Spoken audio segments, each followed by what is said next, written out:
14 जुलाई 1789। Paris की गलियां आज एक अजीब सी हलचल से भरी हुई हैं। लोग एक दूसरे से धीरे धीरे बातें कर रहे हैं, कुछ गुस्से में हैं तो कुछ डरे हुए भी। आज कुछ होने वाला है, कुछ बड़ा। सुबह से खौफ फैला हुआ है। क्या तुमने सुना? राजा ने अपनी सेना बुला ली है। कह रहे हैं कि वो हम पर हमला करने वाले हैं। हर तरफ अफवाहें हैं, टेंशन है और सबसे बढ़कर गुस्सा है।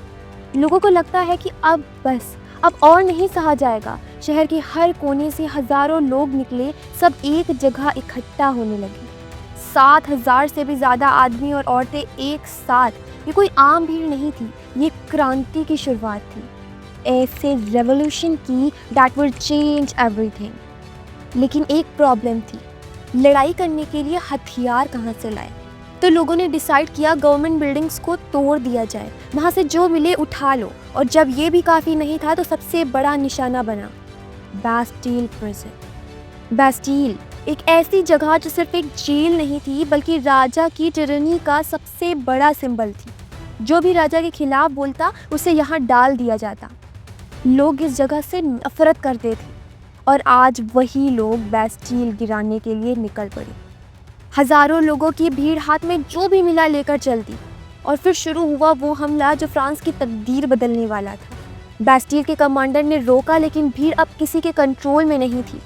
एक भयंकर स्ट्रगल के बाद बास्टील का कमांडर मार दिया गया। अंदर के 7 प्रिजनर्स को आज़ादी मिल गई। मगर ये सिर्फ एक जेल का गिरना नहीं था, ये एक पुराने दौर की मौत थी। लोगों ने बास्टील के पत्थर तक तोड़ दिए ताकि हर कोई इस तानाशाही के अंत का एक टुकड़ा अपने साथ रख सके।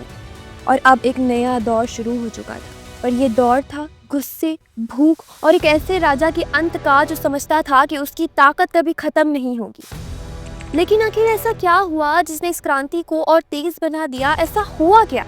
कैसे एक छोटी सी शुरुआत फ्रांस के राजा के सर तक जा पहुंची? तो चलिए ये सब जानने के लिए कुछ साल पहले चलते हैं। 1774। लुई द 16 बाबन फैमिली का राजा फ्रांस के थ्रोन पर बैठा। उस वक्त वो सिर्फ 20 साल का था और उसकी शादी ऑस्ट्रियन प्रिंसेस मैरी एंटोनेट से हुई थी। जैसे ही उसने रूल स्टार्ट किया उसको एक एम्प्टी ट्रेजरी मिली। काफी सालों तक चलते आए वॉर्स ने फ्रांस के फाइनेंशियल रिसोर्सेज को ऑलमोस्ट खत्म कर दिया था। इसके अलावा वर्साई के इमेंस पैलेस पे एक एक्स्ट्रा वेगेंट यानी शाही कोर्ट मेंटेन करने का खर्चा भी बहुत ज़्यादा था। और फिर लुई 16 ने अमेरिका की 30 कॉलोनीज को ब्रिटेन से आज़ादी दिलाने के लिए वॉर में मदद की। ये वॉर फ्रांस के ऊपर एक और बड़ा फाइनेंशियल बर्डन ले आई और फ्रांस का डेब्ट 2 बिलियन लिवर से भी ज़्यादा बढ़ गया। लिवर फ्रांस की उस टाइम की करेंसी थी, जैसे आज हम रुपये या डॉलर यूज़ करते हैं। लेंडर्स जो पहले स्टेट को लोन देते थे अब 10% इंटरेस्ट चार्ज करने लगे। इस वजह से फ्रांस का एक बड़ा हिस्सा सिर्फ इंटरेस्ट पेमेंट्स के लिए ही जाने लगा। आर्मी का खर्चा, कोर्ट की मेंटेनेंस, गवर्नमेंट ऑफिस और यूनिवर्सिटीज चलाने जैसे रेगुलर एक्सपेंसेस को मैनेज करने के लिए फ्रांस को टैक्सेस बढ़ाने पड़े। सोसाइटी ऑफ स्टेट्स एक पुराने फ्यूडल सिस्टम का हिस्सा थी जो मिडिल एजेस से चली आ रही थी। इसी सिस्टम को ही ओल्ड रजीम कहा जाता है, जो 1789 से पहले के फ्रांस के समाज और सरकारी सिस्टम को डिस्क्राइब करता है। अब जो फ्रेंच सोसाइटी थी उसका स्ट्रक्चर 3 पार्ट्स में डिवाइडेड था। फर्स्ट स्टेट में क्लर्जी यानी चर्च के लोग जैसे प्रीस्ट, बिशॉप्स आते थे। सेकेंड स्टेट में नोबिलिटी, राजा के खास लोग। एंड थर्ड स्टेट में big businessman, merchants, artisans, peasants and landless labours. अब फ्रांस की पॉपुलेशन का 90% हिस्सा पीजेंट्स थे, पर उनमें से सिर्फ कुछ लोगों के पास ही वो लैंड थी जो वो कल्टीवेट करते थे। 60% लैंड नोबल्स, क्लर्जी और थर्ड स्टेट के कुछ अमीर लोगों के पास थी। पहले 2 स्टेट्स क्लर्जी और नोबिलिटी को जन्म से ही स्पेशल राइट्स मिले थे। सबसे बड़ा फायदा ये था कि उनको टैक्स नहीं देना पड़ता था। इसके अलावा नोबल्स के पास और भी फ्यूडल प्रिविलेजेस थे, जैसे पीजेंट्स से फीस लेना, पीजेंट्स को उनके लिए फील्ड्स पे काम करना पड़ता था और कभी कभी घर के काम, आर्मी सर्विसेज या रोड बनाने जैसी मजबूरी वाली मेहनत भी करनी पड़ती थी। चर्च भी पीजेंट से एक स्पेशल टैक्स वसूल करता था जो टाइद कहलाता था। ये एक रिलीजियस टैक्स था जिसमें पीजेंट्स अपनी इनकम या फसल का एक हिस्सा, यूजुअली 1/10 चर्च को देते थे। दूसरी तरफ थर्ड स्टेट के लोगों को सबसे ज्यादा टैक्सेस देने पड़ते थे। उन पर डायरेक्ट और इनडायरेक्ट टैक्सेस दोनों लगते थे। सबसे इम्पोर्टेंट टाई था जो सिर्फ थर्ड स्टेट पे लगता था। इनका पुराना फाइनेंशियल बर्डन पीजेंट्स, मर्चेंट्स और आर्टिजन्स पर था, जबकि फर्स्ट और सेकंड स्टेट बिना कोई टैक्स दिए मजे में थे। 1715 से 1789 के बीच फ्रांस की जनता एक नए मोड़ पर खड़ी थी। इस दौरान देश की पॉपुलेशन 2.3 करोड़ से बढ़कर 2.8 करोड़ हो गई। इस तेज बढ़ती पॉपुलेशन के साथ फूड ग्रेन्स की डिमांड भी आसमान छूने लगी। लेकिन प्रॉब्लम ये थी कि फार्मिंग उतनी नहीं बढ़ रही थी जितनी जरूरत थी। ब्रेड, जो आम लोगों का मेन फूड था, उसकी प्राइस लगातार बढ़ती गई। मजदूर जो वर्कशॉप्स में दिन रात मेहनत कर रहे थे, उनकी सैलरी वही की वही रही। सोचिए, रोटी महंगी होती जाए पर जो पैसा मिल रहा है वो नहीं बढ़े। जीना दिन ब दिन मुश्किल होता गया।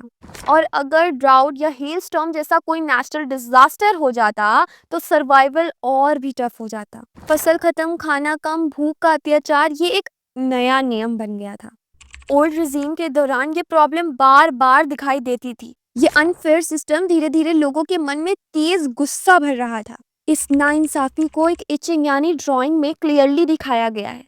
इस तस्वीर में उसी समय का एक सिंबल है जिसमें एक मजदूर अपनी मेहनत की फसल एक जमींदार को दे रहा है। नोबल आराम से थ्रोन पर बैठा है, बिना किसी फिक्र, बिना किसी शुक्रिया के। तस्वीर के शब्द भी इसी तरह हार्श हैं। ये बेचारा आदमी सब कुछ लाता है, अनाज, फल, पैसा, सलाद। मालिक यहीं बैठा है, सब लेने के लिए तैयार। उससे ये तक जरूरी नहीं लगता कि एक बार उसकी तरफ देखे भी। ये तस्वीर सिर्फ एक ड्राइंग नहीं थी, बल्कि उस समय की टफ लाइफ का एक जीता जागता प्रूफ थी। पीजेंट्स और वर्कर्स पहले भी बढ़ते हुए टैक्सेस और फूड की कमी के खिलाफ आवाज उठा चुके थे, लेकिन एक बड़ा बदलाव लाने के लिए ना तो उनके पास रिसोर्सेज थे और ना ही प्रॉपर प्लानिंग। सोसाइटी और इकोनॉमी को बदलने का काम एक नए ग्रुप ने किया। थर्ड स्टेट के वो लोग जो अब अमीर हो चुके थे और जिन्हें एजुकेशन और नए आइडियाज मिल रहे थे। 18th सेंचुरी के दौरान एक नया सोशल ग्रुप, मिडिल क्लास, उभरने लगा। ये लोग ओवरसीज ट्रेड और टेक्सटाइल मैन्युफैक्चरिंग जैसे वूल और सिल्क बनाकर पैसा कमा रहे थे। इनका बनाया माल या तो एक्सपोर्ट होता था या अमीर लोग खरीदते थे। मिडिल क्लास सिर्फ व्यापारियों और फैक्ट्री ओनर्स तक सीमित नहीं था, इसमें लॉयर्स, एडमिनिस्ट्रेटिव ऑफिसर्स जैसे प्रोफेशनल्स भी शामिल थे। ये लोग पढ़ लिख चुके थे और नए विचारों को समझने लगे थे। इनका मानना था कि किसी भी इंसान को सिर्फ उसके बर्थ की वजह से स्पेशल राइट्स नहीं मिलने चाहिए, बल्कि उसका स्टेटस उसकी मेहनत, मेरिट और टैलेंट पर डिपेंड करना चाहिए। अब ये नए विचार यानी आइडियाज कहाँ से आए? जॉन लॉक और जीन हाक रूसो जैसे पॉलिटिकल थिंकर्स नए नए विचार सोसाइटी के सामने लाए। लॉक ने अपनी किताब टू ट्रीटिसेस ऑफ गवर्नमेंट में डिवाइन और एब्सोल्यूट मोनार्की का विरोध किया, यानी एक ऐसा राजा जो अपने आप को भगवान का रूप मानकर बिना किसी की सुने अपनी मर्जी से राज करे। रूसो ने इस आइडिया को और आगे बढ़ाया। उसने कहा कि गवर्नमेंट तभी चलेगी जब लोग अपने रिप्रेजेंटेटिव्स के साथ एक एग्रीमेंट यानी कि सोशल कॉन्ट्रैक्ट बनाएंगे। मतलब लोगों की मर्जी के बिना कोई उन पर रूल नहीं कर सकता। एक और ग्रेट थिंकर मॉन्टेस्क्यू ने अपनी किताब the spirit of the loss में एक नए गवर्नमेंट सिस्टम का आइडिया दिया। उसने कहा कि पावर को 3 हिस्सों में डिवाइड होना चाहिए। लेजिस्लेटिव, जो कानून बनाए, एग्जीक्यूटिव, जो सरकार चलाए, और जुडिशरी, जो न्याय करे। ये सिस्टम अमेरिका ने अपनाया जब उन्होंने ब्रिटेन से आज़ादी हासिल की। अमेरिका का कॉन्स्टिट्यूशन और उसमें दिया गया इंडिविजुअल राइट्स का प्रोटेक्शन फ्रांस के थिंकर्स के लिए एक बड़ा इंस्पिरेशन बना। ये नए नए आइडियाज सैलून्स और कॉफी हाउसेस में डिस्कस होने लगे। बुक्स और न्यूज़पेपर्स के जरिए भी लोगों तक पहुंचे। जो लोग पढ़ना लिखना नहीं जानते थे, उनके लिए ये सब ग्रुप डिस्कशंस में जोर से पढ़कर सुनाया जाता था।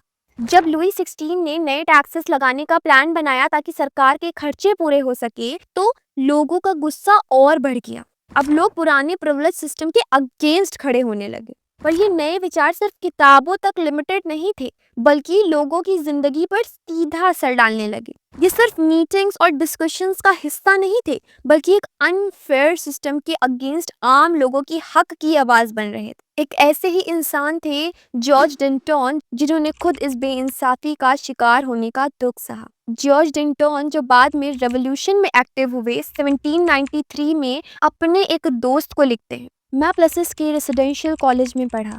वहाँ मुझे बड़े लोगों का साथ मिला, पर जब मेरी पढ़ाई खत्म हुई तो मेरे पास कुछ भी नहीं था। मैंने नौकरी ढूंढनी शुरू की, पर पेरिस के लॉ कोर्ट्स में जगह मिलना नामुमकिन था। आर्मी का ऑप्शन भी नहीं था क्योंकि मैं नोबल नहीं था और कोई सिफारिश भी नहीं थी। चर्च भी कोई मदद नहीं कर सकता था। ऑफिस खरीदने के लिए मेरे पास 100 तक नहीं थे। मेरे पुराने दोस्तों ने भी मुंह मोड़ लिया। ये सिस्टम हमें एजुकेशन तो देता था, पर हमें अपनी मेहनत दिखाने का मौका नहीं मिलता था। गेंटन का ये एक्सपीरियंस सिर्फ एक व्यक्ति की कहानी नहीं थी, बल्कि हजारों लोगों की रियल जिंदगी का एक रिफ्लेक्शन थी। पढ़ाई लिखाई होने के बावजूद लोगों का स्टेटस उनकी मेहनत या टैलेंट से नहीं, बल्कि उनके जन्म से तय होता था। पर अब ये नए विचार पुराने समाज को बदलने के लिए तैयार हो रहे थे।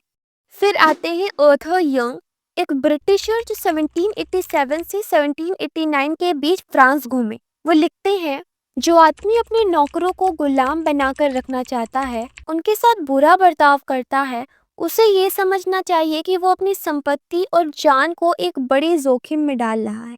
और जो अपनी दावत किसी के भूख से तड़पते चेहरे देखकर भी इंजॉय करना चाहता है, उसे शिकायत नहीं करनी चाहिए अगर किसी दंगे में उसकी बेटी को उठा लिया जाए या उसके बेटे का गला काट दिया जाए। यंग की ये बातें एक वार्निंग थी। ये रिच क्लास गरीबों का एक्सप्लॉइटेशन कर रहा था, उन्हें इस इनजस्टिस का रिजल्ट फेस करना ही पड़ता।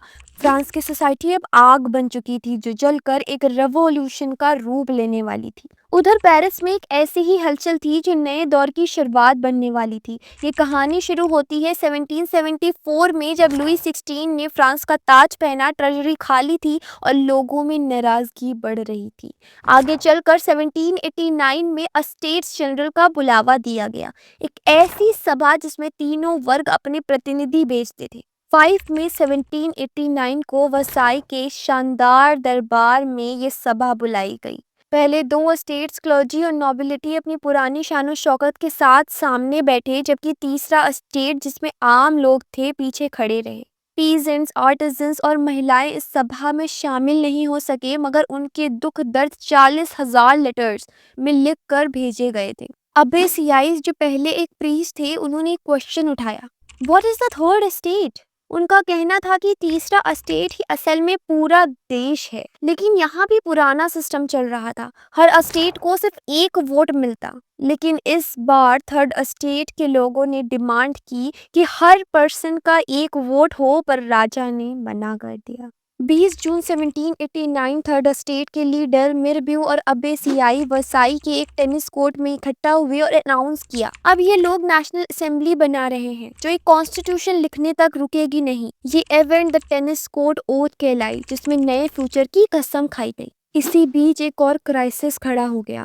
पेरिस और विलेजेस में एक्सट्रीम फूड शॉर्टेज थी। ब्रेड इतनी महंगी हो गई कि लोग भूख से मरने लगे। बेस्टियल, जो किंग के जुल्म का सिंबल था, 14 जुलाई 1789 को गुस्से से भरे लोगों ने तोड़ दिया। ये मोमेंट फ्रेंच रेवोल्यूशन की शुरुआत बन गया। सिर्फ पेरिस ही नहीं, पूरा फ्रांस हलचल में था। एक अफवाह फैल गई कि जमींदार लुटेरे भेज रहे हैं जो किसानों की फसल बर्बाद कर देंगे। बस फिर क्या था, गांव के लोगों ने हथियार उठा लिए, बड़े घर जला दिए और पुराने रिकॉर्ड्स डिस्ट्रॉय कर दिए। ये इवेंट द ग्रेट फियर कहलाया, जिसमें विलेज एरियाज में रेवोल्यूशन की आग भड़क उठी। 4 अगस्त 1789 किंग के पास अब और कोई ऑप्शन नहीं था। फ्यूडल सिस्टम खत्म कर दिया गया। चर्च की ज़मीन सरकार ने अपने कंट्रोल में ले ली और ये एक नए दौर की शुरुआत थी। फिर आया 1791, जब फ्रांस का पहला कॉन्स्टिट्यूशन बना, जो किंग की पावर को लिमिट करता था और सभी को राइट देता था।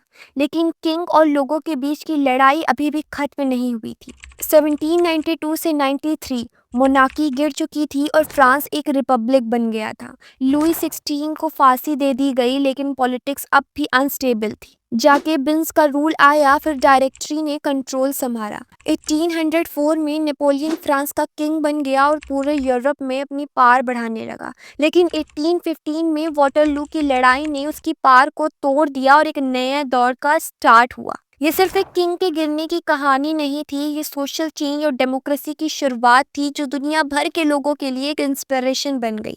फ्रेंच रेवोल्यूशन के बाद 1791 में नेशनल असेंबली ने एक नया कॉन्स्टिट्यूशन ड्राफ्ट किया, जिसका मेन गोल था किंग की पावर को लिमिट करना। पहले जो सारी पावर सिर्फ एक किंग के हाथ में थी, अब उससे 3 अलग पार्ट्स में डिवाइड कर दिया गया, लेजिस्लेचर, एग्जीक्यूटिव और जुडिशरी। इस नए सिस्टम के बाद फ्रांस एक कॉन्स्टिट्यूशनल मोनार्की बन गया, जिसमें किंग सिर्फ एक सिंबॉलिक हेड था और असल पावर अलग अलग इंस्टीट्यूशन के पास थी। और यही सिस्टम को इस फिगर में अच्छे से दिखाया गया है। लेकिन ये नया पॉलिटिकल सिस्टम हर किसी को इक्वल राइट्स नहीं देता था। नेशनल असेंबली लॉज तो बना सकती थी, पर हर सिटीजन को वोट का राइट नहीं मिला। सिर्फ 25 साल से ऊपर के वो आदमी जो कम से कम 3 दिन के लेबर की सैलरी के बराबर टैक्स देते थे, उन्हें एक्टिव सिटीजन्स माना गया और सिर्फ वही वोट दे सकते थे। औरतें और 25 साल से छोटे लड़के और गरीब लोग पैसिव सिटीजन्स थे, जिनके पास वोटिंग राइट्स नहीं थे। इस वजह से लोगों में नाराजगी बढ़ने लगी। लेकिन ये कॉन्स्टिट्यूशन एक और इम्पॉर्टेंट डॉक्यूमेंट के साथ आया, declaration of the rights of man and citizen, जो हर इंसान के बेसिक राइट्स को डिफाइन करता था। ये कहता था कि हर इंसान को जन्म से कुछ राइट्स मिले हैं जो कोई छीन नहीं सकता, जैसे जीने का राइट, बोलने की फ्रीडम, अपने ओपिनियन रखने का हक और कानून के सामने सबके साथ बराबरी। ये राइट्स नेचुरल थे, मतलब ये जन्म से मिले हैं और इनसे किसी को भी वंचित नहीं किया जा सकता। ये फिगर डिक्लेरेशन को दिखाता है, जिसमें एक तरफ फ्रांस है और दूसरी तरफ कानून को रिप्रेजेंट किया गया है। पर सबको ये नया सिस्टम पसंद नहीं आया। एक रेवोल्यूशनरी जर्नलिस्ट जॉन पॉल मेरेट, और जो लामी the people the front of the people newspaper लिखता था, उसने कहा कि ये कॉन्स्टिट्यूशन सिर्फ अमीर लोगों के फेवर में है। उसका मानना था कि गरीब और ऑप्रेस्ड लोगों की हालत सिर्फ शांतिपूर्ण तरीके से नहीं बदल सकती, क्योंकि ये नया सिस्टम भी रिच और पुअर के बीच इनइक्वालिटी को सपोर्ट करता है। डिक्लेरेशन ऑफ राइट्स ने कुछ इम्पोर्टेंट रूल्स दिए जो नए फ्रांस का बेस बने, जैसे सभी आदमी जन्म से आज़ाद हैं और बराबर हैं। सरकार का काम इस राइट को प्रोटेक्ट करना है, जैसे फ्रीडम, प्रॉपर्टी, सिक्योरिटी और ऑपरेशन से बचाओ। सोवरेनिटी सिर्फ जनता के पास है, कोई भी इंडिविजुअल या ग्रुप बिना उनकी मर्जी के पार नहीं ले सकता। आज़ादी का मतलब है कि इंसान जो चाहे कर सके, बस किसी दूसरे को नुकसान ना हो। कानून सिर्फ उन्हीं चीज़ों को मना करेगा जो सोसाइटी के लिए नुकसान पहुंचा सकती हैं। हर सिटीजन को लॉ बनाने के प्रोसेस में हिस्सा लेने का राइट है। किसी भी इंसान को बिना वजह अरेस्ट या पनिश नहीं किया जा सकता। हर सिटीजन को बोलने, लिखने और छापने की आज़ादी है, पर मिसयूज करने की जिम्मेदारी भी उनकी होगी। हर किसी से उनके इकोनॉमिक स्टेटस के हिसाब से टैक्स लिया जाए। प्रॉपर्टी एक इम्पोर्टेंट राइट है, बिना किसी वजह के उसे छीना नहीं जा सकता। आती है उन सिंबल्स की बात जो रेवोल्यूशन के मैसेज को दिखाते थे, क्योंकि उस टाइम पे बहुत लोग पढ़े लिखे नहीं थे। ये सिंबल आम लोगों तक नए आइडियाज पहुंचाने का एक तरीका था। इसमें फर्स्ट है ब्रोकन चेन, आज़ादी और ऑपरेशन के खत्म होने का साइन। फिर है रॉड का बंडल, यूनिटी का साइन, क्योंकि एक लकड़ी तोड़ना आसान है पर एक बंडल नहीं। Then eye within a triangle radiating light, ये है ज्ञान और एनलाइटमेंट का सिंबल। सेप्टर राजा की पार को दिखाता है। अपनी पूंछ को काटकर रिंग बनाता सांप, snake biting its tail, eternity का सिंबल है, क्योंकि रिंग का कोई शुरुआत या अंत नहीं होता। रेड राइजिंग कैप, आज़ादी का साइन जो एक फ्रीड स्लेव पहनता था। Blue white red tricolour, France का national flag. Winged women, law का पर्सोनिफिकेशन। लॉ टैबलेट, ये दिखाता है कानून सबके लिए एक समान है। ये सिंबल सिर्फ ड्राइंग्स नहीं थी, बल्कि एक नए और इक्वल सोसाइटी का सपना दिखाते थे। रेवोल्यूशन ने फ्रीडम, इक्वालिटी और जस्टिस का मैसेज दिया, और ये नए सिंबल्स उन्हीं आइडियाज़ को आम लोगों तक पहुंचाने के लिए यूज़ किए गए। आज की वीडियो में हमने देखा कि 18वीं सेंचुरी के फ्रांस में समाज कैसा था, लोगों की ज़िंदगी कैसी चल रही थी और किस तरह रेवोल्यूशन शुरू हुआ।